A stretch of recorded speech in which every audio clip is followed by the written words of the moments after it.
Hello guys, I've been playing a lot of Zenless Zone Zero since release and I think this game is receiving too much hate. Most of the reviews and thoughts about the game are based on first impressions and not a real review after some hours invested on the game. I agree the start is not the best and can get a bit tedious with so much TV and just a little bit of fight. But from 1 to 10 level, outside 70% TV and 30% fight. So it is really very repetitive, and god, why these characters need to sleep so much. I feel like the early stages are just TV, fight, sleep, repeat. But while you progress, you will get less TV, less sleeping and more fighting. I know TV gets boring over time, but don't worry, while you progress, that will improve. The story is okay for me, I think this will really depend on each person and preferences, so it's something I don't think it's worth it to talk about. Also, everyone been saying the game is too easy and no one can find a challenging boss.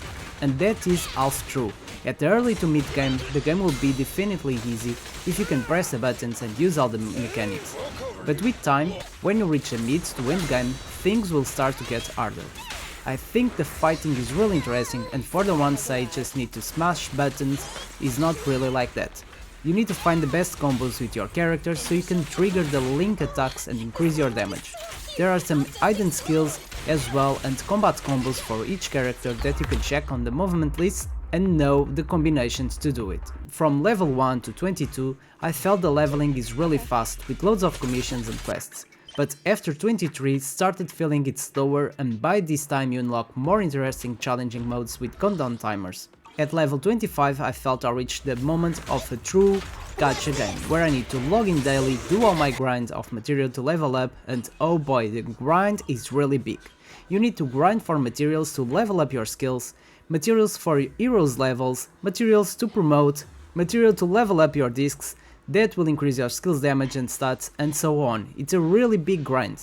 At this moment the TV doesn't really bother, most of my gaming time is just fighting and just a little bit of TV, so don't worry, endgame it's almost zero TV. But something that I've been enjoying a lot to play, now that I passed the early gaming, it's the video archive. These ones are amazing, the TV is really fast, the story is engaging and lets you try several characters and learn where they come from in a much more entertaining way. One thing I did not enjoy was the time-locked quests.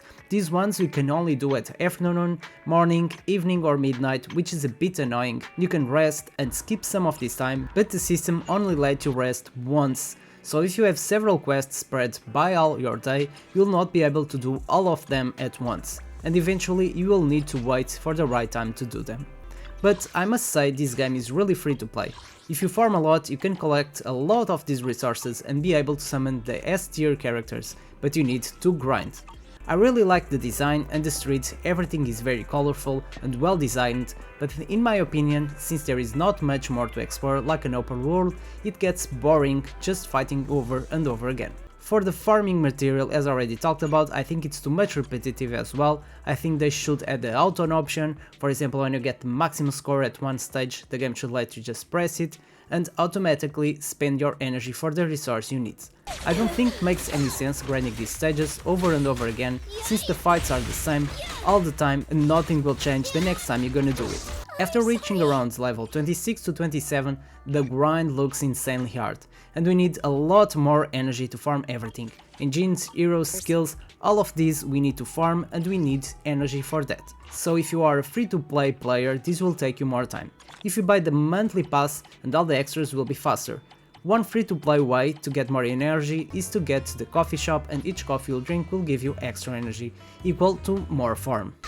After all, I think the game is pretty decent, and a lot of people have been comparing it to Wuthering Waves and Genshin Impact. I think it's a completely different game, it's not an open world, so you will not get the same fun.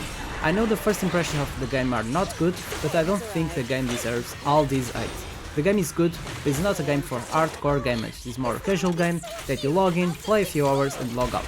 At the moment I've been having a lot of fun, I don't play 4 hours straight, I play for like 2-3 hours and then I'll stop playing for a few minutes. And the end game looks really nice with a lot of challenging bosses and content that requires a lot of grinding. I'll keep playing this game and then I'll come back with a final review about the end game. Tell me in the comments what you guys think about Zenless Zone Zero, I know they're very different opinions, but I'd like to know yours. I hope you enjoyed this review, thanks for watching, don't forget to leave that like and subscribe to my channel, see ya next time.